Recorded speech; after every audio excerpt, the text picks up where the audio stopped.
Before leaving Trujillo, I would like to call your attention to William Walker's marker.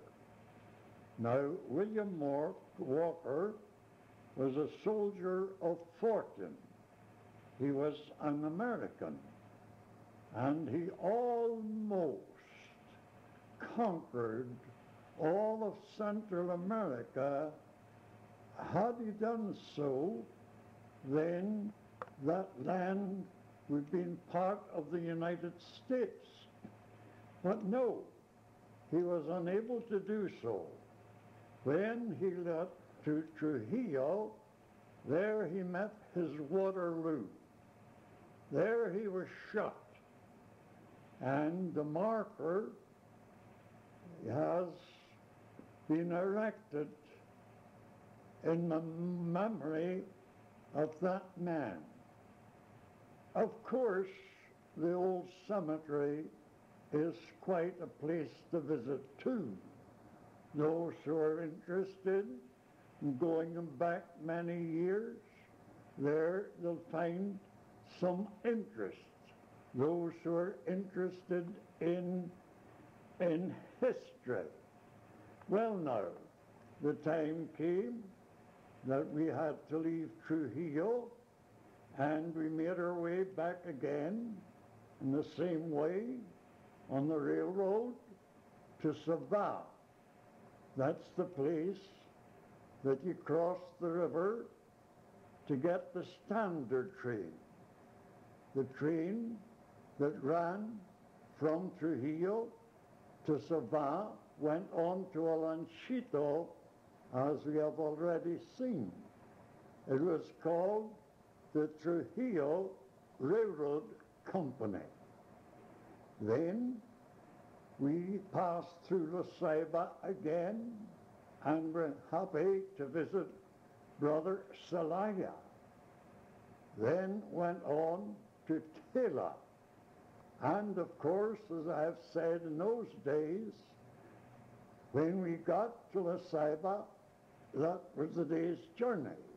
Then when we got to Tela, that was another day's journey. We had to sleep there and wait on the train going off in the morning.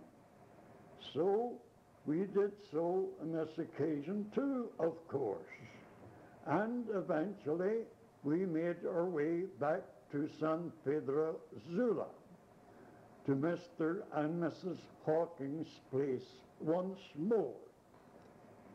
I perhaps said that we had rented a house of our own for a little time there in San Pedro. Now, it was clear that there was a wide open field between San Pedro Sula and right on through to Tela, right on through to La Ceiba, and then right on to Trujillo. There was plenty of work to be done there. So we had decided that it would be good, perhaps, to go and live in Trujillo and work from that end. We had, of course, the Mosquito district further on. And we learned still later on about the Carib Indians. In Trujillo, of course, there's a big colony of Carib Indians living. And they go right on up the coast, perhaps as we have said before, to the border of Nicaragua. However,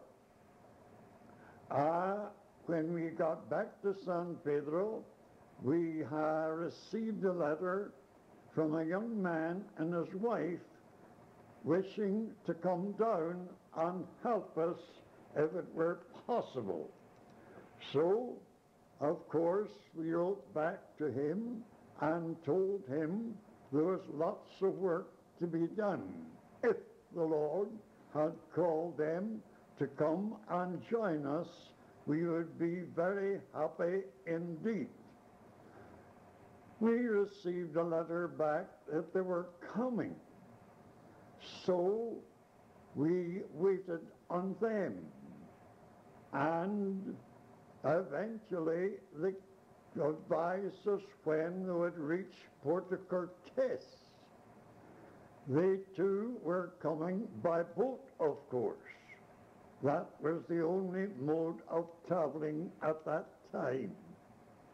So we were down to Puerto Cortes to meet them, Don Alfred Hawkins and myself. Now, we tried to avoid the experience that we had when we arrived. So when they arrived, it was early in the morning. So I got the dear lady who had 2 children, and I packed them on the train and brought them up to San Pedro Sula, while Don Alfredo waited to help the young man with the baggage. So in that way, we were able to avoid some of the experiences that we had when we arrived, first of all, in Puerto Cortes. And then the next day or 2 after that, Don Alfredo arrived with a young man and his baggage. So after talking things over, we decided, the young man and I, to take a journey the length of Trujillo to let him see for himself what the ground was like. So this we did. Well, we got on the train in the morning, bright and early, of course, ready to go down to meet the other train going to Tela. However, there were quite a number of people on the train, packed in. We could hardly find a seat. But the young man shouted to me, "I've lost my wallet."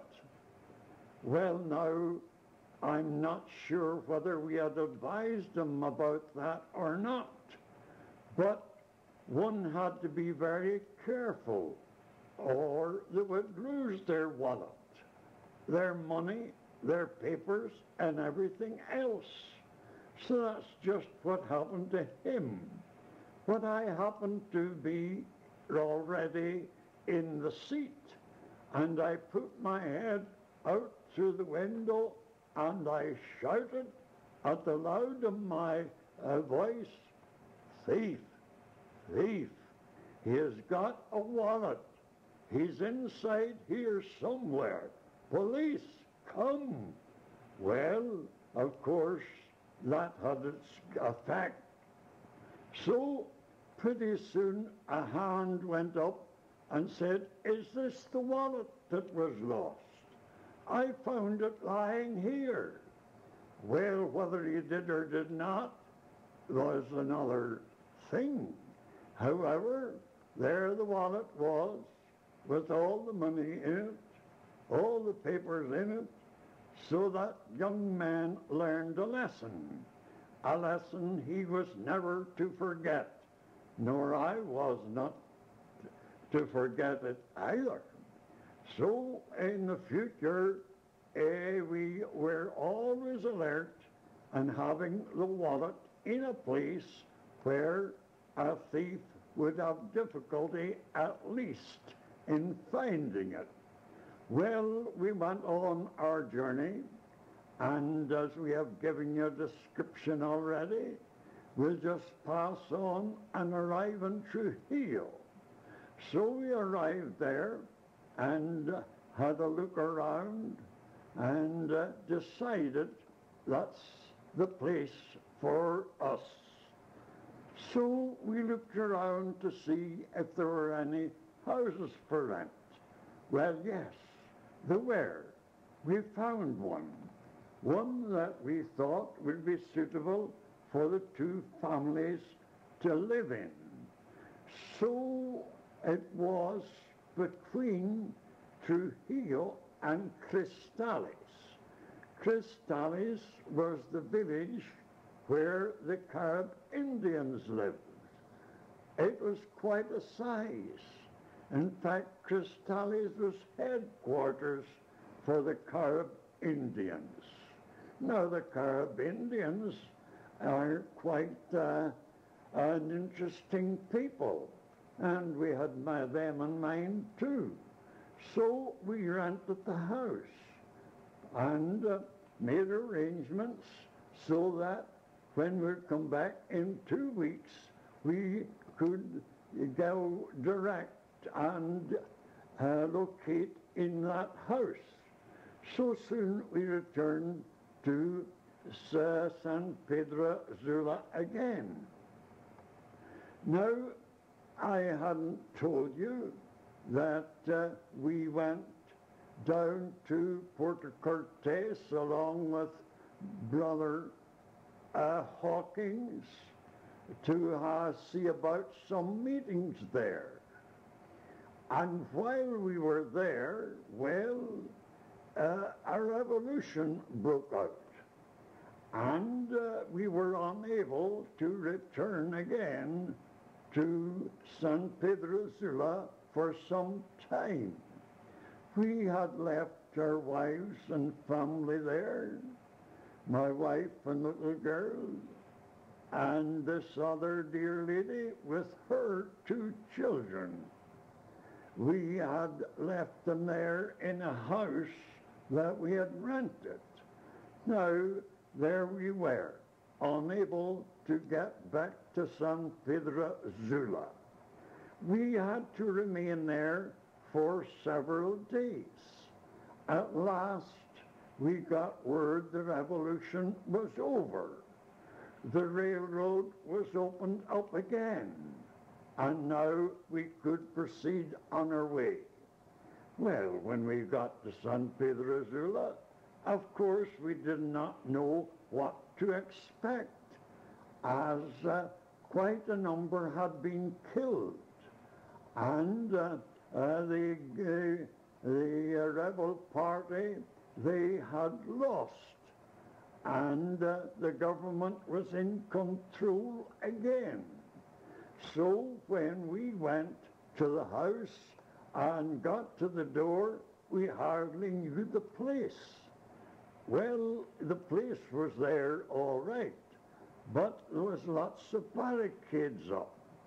We found that my wife had stood the test well, and she had put up some barricades. Now these consisted of heavy blankets and rugs, and she made a place for our little girl in the wardrobe trunk by taking out some of the drawers. And of course the wardrobe trunk was good and strong. And then she got some cord, heavy cord, and lined up some blankets, tied them, and tied them at the ceiling and let them lie down. The idea was, if a bullet come in, it would strike those blankets and lose its power. And that was quite an idea. But we were thankful to find they were all right. They had come through the ordeal well. Just a little shaken up, a little frightened, and of course, those days it was impossible to buy food. But thank the Lord, they had all that was necessary. So we got things fixed up again, and then of course we were excited about going to Trujillo. We had lots of things to do to get ready, and we began to make their necessary arrangements. Now, we had some furniture that we'd like to take with us, and we had some trunks and boxes and several things. So we decided, instead of taking the train, that we would go by boat. Well, going by boat, we would go down to Puerto Cortes and get one of the small boats that made the trip up and down the coast at times. So we did that. We found a boat going from Puerto Cortes right through to Trujillo. So we booked on that, got all our furniture on board, our boxes and trunks and everything else. Left Puerto Cortes at night. Nice sailing it was, very nice at the first. But a storm came up. It wasn't altogether one of the hurricanes, but it was almost. The wind, the sea, the rain, all coming at once. Well, there we were, in the boat, being tossed about. Well, some were seasick. Well, I did not get seasick because of the rough sea. But what happened to me was this. We had to lie, of course, in our bunks quite a bit. Our bunks were very small and not very comfortable.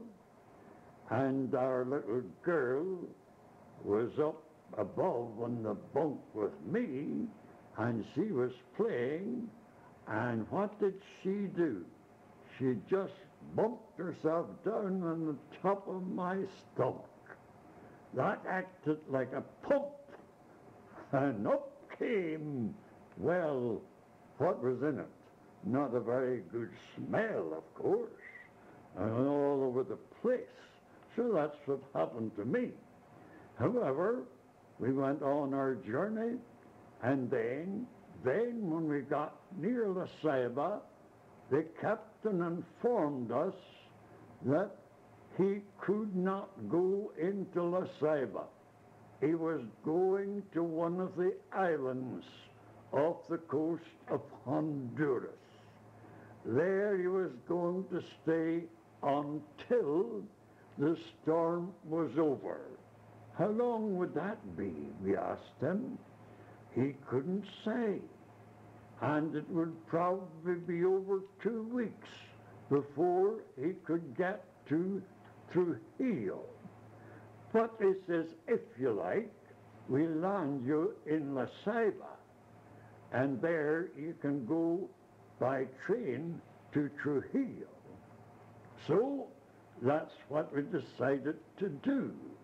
Now that was quite an ordeal. Early in the morning, we're there in La Ceiba.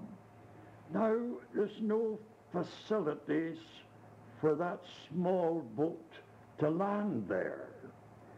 And the way the passengers made the trip was by a ladder.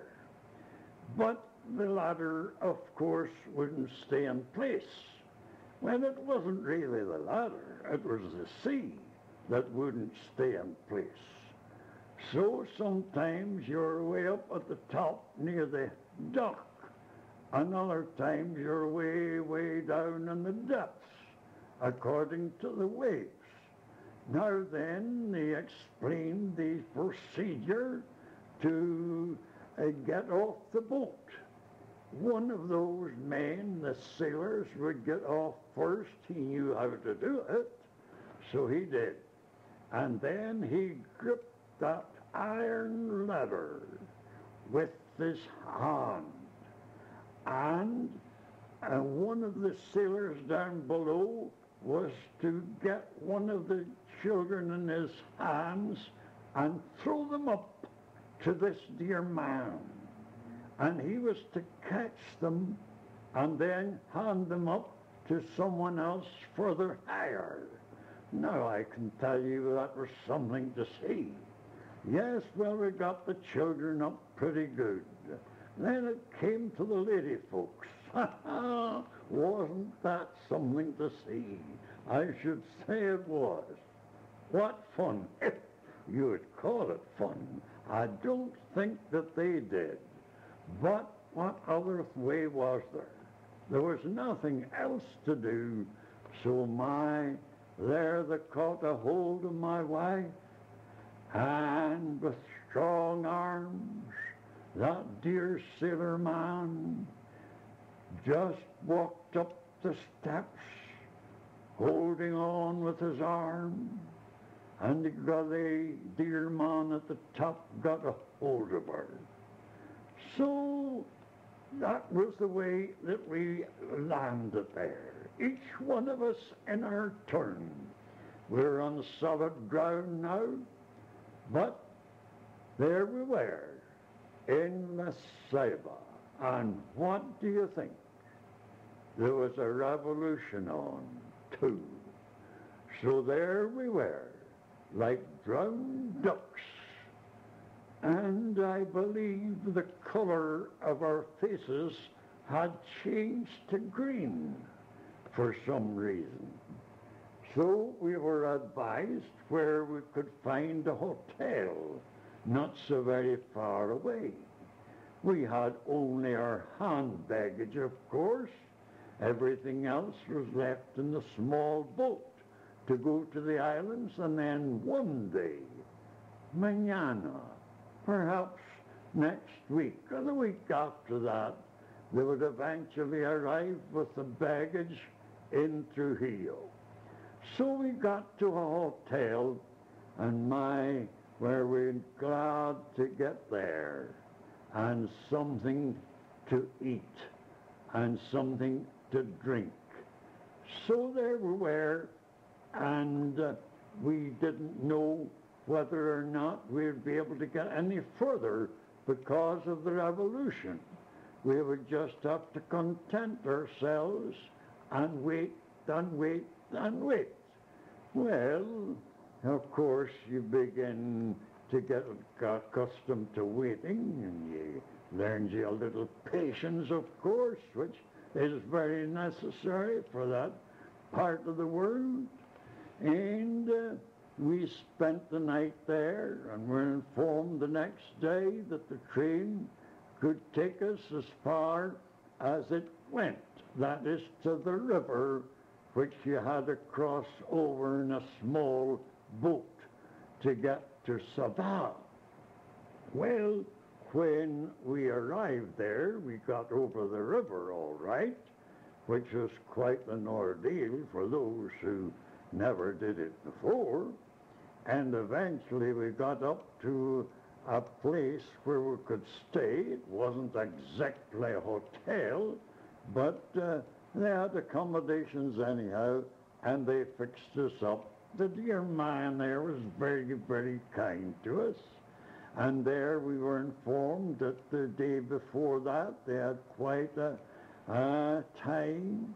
There was lots of trouble, lots of shooting, and they had killed quite a number, and there would be no passenger train. So there we would have to be content. So he said he would make us as comfortable as possible, and we would just couldn't do nothing else but wait and wait and wait. Well, however, we are settling down for the night, and it was beginning to get dark when we heard a train. Now, we went out to see the train go by. It was a banana train, a big, long, heavy banana train. However, when it came to the caboose, there was a man there, and in the caboose. And as soon as the train stopped, he shouted, "Where's the American consul? Are you the American consul?" he said to me. "Oh, no," I said, "I'm not. I wish I were right now, but Well, he said, I have orders to lift the American consul and take him to Trujillo. Where is he? Well, I assured him that I saw no American consul, and I came from La Ceiba that day. So I convinced him that I wasn't the American consul, nor the American consul wasn't there. Well, where are you going, he said. What are you doing in this land? He was American, this that was speaking. So I told him, my wife is here, and I've got another gentleman with his wife and 2 children and our own little girl, and we want to go to Trujillo. Bring them out, he says, get them on here into the caboose as soon as you can. I can't wait here. I want to get away out of this as fast as I can while there's a little peace at least. So we got all the family lined up and got them all into the caboose of this train. Well, now, some of our company hadn't been used to riding cabooses, nor a banana train either. So the first thing we knew was several of them were on the floor. Well, we had to teach them that they had to sit and hold on tight, that this wasn't a passenger train, it was a banana train. And to ride a banana train, you had to hold on. And at last they found the idea to their liking, and although it wasn't altogether to their liking, but they had to do it, so we held on, and what a trip we had from there to Puerto Castillo. Yes, they went out into Puerto Castillo. That was as far as they were going, of course, a banana train, leaving the bananas off there. It was only a passenger train, which was very small indeed, that went on to Trujillo. But we landed there very late at night, and we were told where we could get a place to sleep. Well, we got the family all together, and it was pouring down rain, good tropical rain, just would drench you through in a few minutes. So we got to the door of this place, and being late at night, the place was all closed up. And we knocked, and we knocked, and we knocked, and we knocked. And at last, a gentleman came to the door. Now, as luck would have it, as someone would say, he also was an American. Now, we got our introduction to this dear man in these circumstances. We did not know who he was at the time, but we soon got to know. He informed us that the lady who owned the place wasn't there, but he was taking charge of things while she was away. And he would be very happy to accommodate us if he could, but he didn't know how he could, because the place was almost filled up. But he invited us in anyhow, and he said, I'll try and get you something to eat, which he did. And he brought some bread, and he brought some condensed milk, and poured it over the bread. And my, weren't all the children happy to see that. And they ate it with gusto. They surely did. We had some coffee and some bread too. That's all that could be found, but that was sufficient for the moment. And eventually, after thinking and moving about and making changes, he told us that he thought he could fix us up for the night, which he did. And although it wasn't very comfortable, at least we got a good night's rest. A good night, did I say? Well, perhaps. However, before going any further, I might explain that this was a man by the name of Mr. Marston.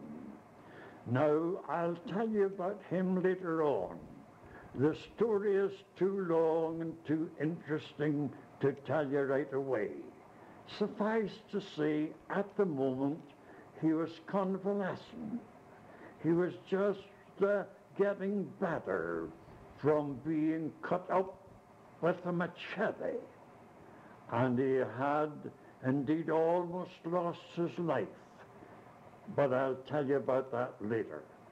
And for the moment, we just say that we're up in the morning and off on the train to go to Trujillo. Now, when we got to Trujillo, well, we hadn't very much baggage with us, just our hand baggage. And of course, we thought all we had to do was to go up to the house that we had already rented. And there we would make ourselves as comfortable could be under the circumstances. So we left our wives and children in the station there in Trujillo, while this young man and I went up to see about the house. But lo and behold, when we got there, we found it was already occupied. Someone came along that wanted to rent it, and they forgot all about us.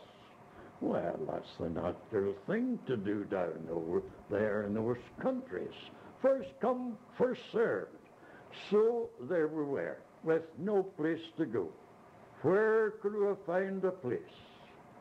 Well, now as we inquired, we're told there is an empty house there in such and such a place, not very far from here.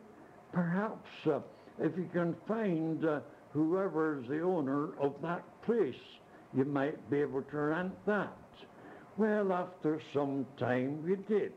We found the owner of that place, and well, the house wasn't much.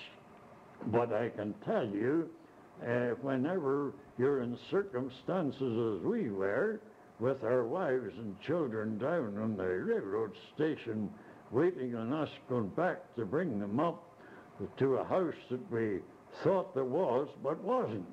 Well, anything that opened up, we were thankful for. So we thanked the Lord for opening up this empty house for us. It was sufficient for the two families, at least for the time being. So down we went again to the station, and we informed our wives that, well, we didn't get that house after all, but there was another one, and we would take them up to it. So we did.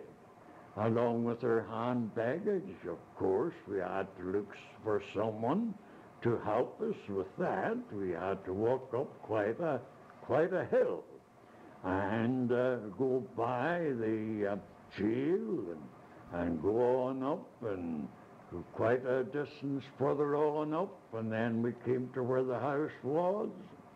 We got in, well, we had shelter from the storm, from the rain, and of course we had no bedding with us. We just had that was in the grips. But down in the tropics there, especially at certain times of the year, well, you don't need very much bedclothing, and you don't need very much of anything, at least in that way. They have no very extreme cold, although at this times is extreme heat. But however, we were able to fix our bed ourselves down. I think, if I'm not mistaken, did we have some camp beds? Well, we had one or two. So the lady folks got them. Children, of course, they don't know anything better. They don't know where they even are. So they slept well on the floor, which we men folk did too.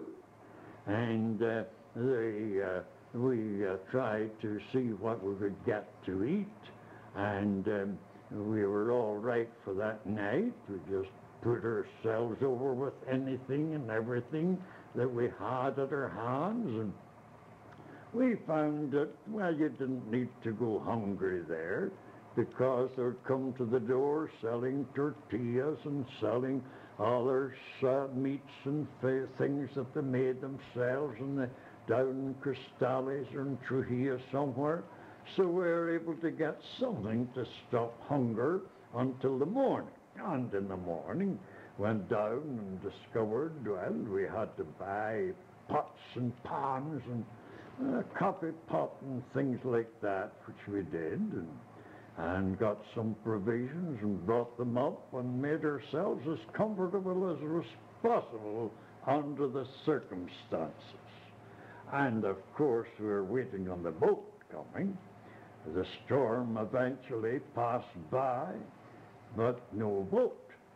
And a week passed by and no boat. And 2 weeks passed by and no boat. But however, I believe if my memory serves me right, I think the third week the boat came. My, how happy we were. And we went down, made arrangements, got whatever furniture we had, brought it up along with the trunks, and got things fixed up. Well, you wouldn't call it luxury altogether, but it was quite comfortable for the moment. So there we were.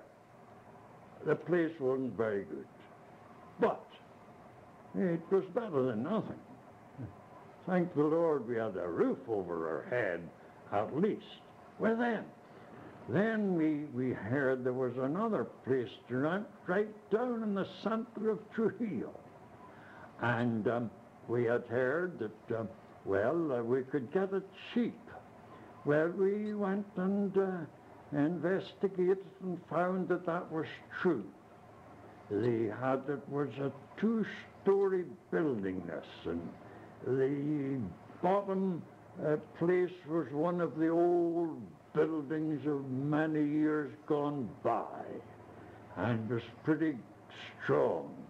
And then they had put up a wooden house on the top of that. And now down below they had what was called the Café Colon. There it was a kind of a soft drink place.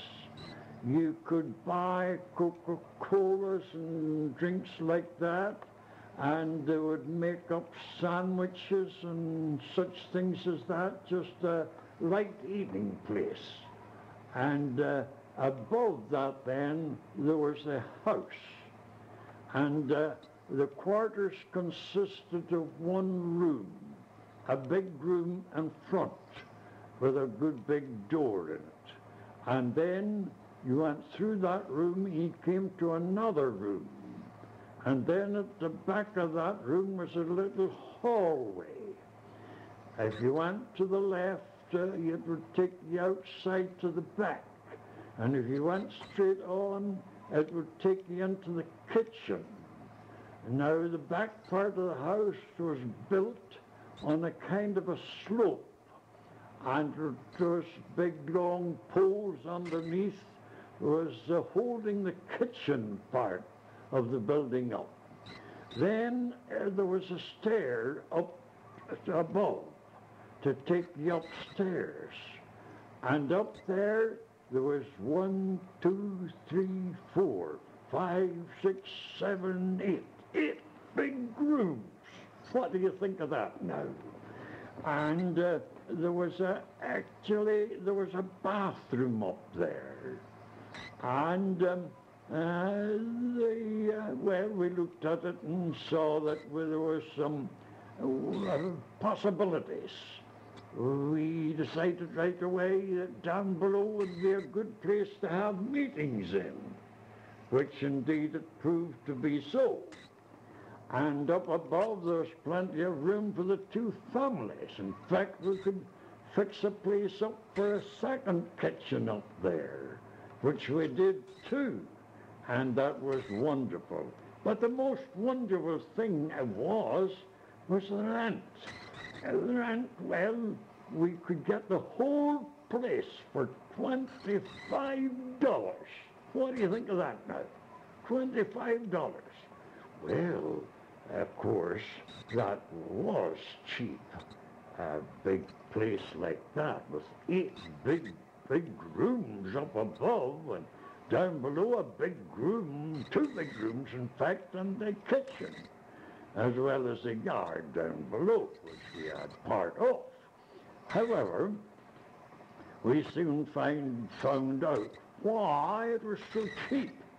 Well, a house like that at that time down there, well, let me see now, it would have been $35 or $40 anyhow. It should have been. But we found out the secret was the place was haunted. Haunted. So therefore, a haunted house didn't rent very well. Well, I must say that that didn't affect us very much. However, we did have occasions at times to wonder. Well, we'll speak about that some other time. So there we had the furniture now, and we had our trunks, and we got to move down into that house, and that was a wonderful place it was. Well, I might say that, well, because of the revolution that they had quite a number of soldiers there. Now, there was an election. There was an election, you see, and the party that the party that was going out didn't want to go out. And that's what happened, as I told you already about the revolution when we were in San Pedro Sula. That was the start of it. Well, the elections were all right, and it was General Correas that had won the elections. Now, he was blue, that is a national party. And the others had it for some time, the Liberals, the Reds.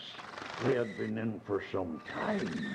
But they didn't like the idea of going out, and they wanted to stay in, and that's what caused the revolution. So, at last, when the government that was in, which was a Liberal government, they were very, very conscientious and wanted to do the proper thing, and the president at that time was a man by the name of Colindres, President Colindres. Now, he proved to be a very decent, honest man, and he wanted the other party to go in, as they had lawfully and rightfully in the elections. So he arranged with General Correas, the new man that was coming in. I told you already about him, how that Donald Fredo and I had breakfast one morning in his home, and had seen him there, and they made arrangements that General Correas would put his army in the different places. And this is what was happening when we got to Trujillo.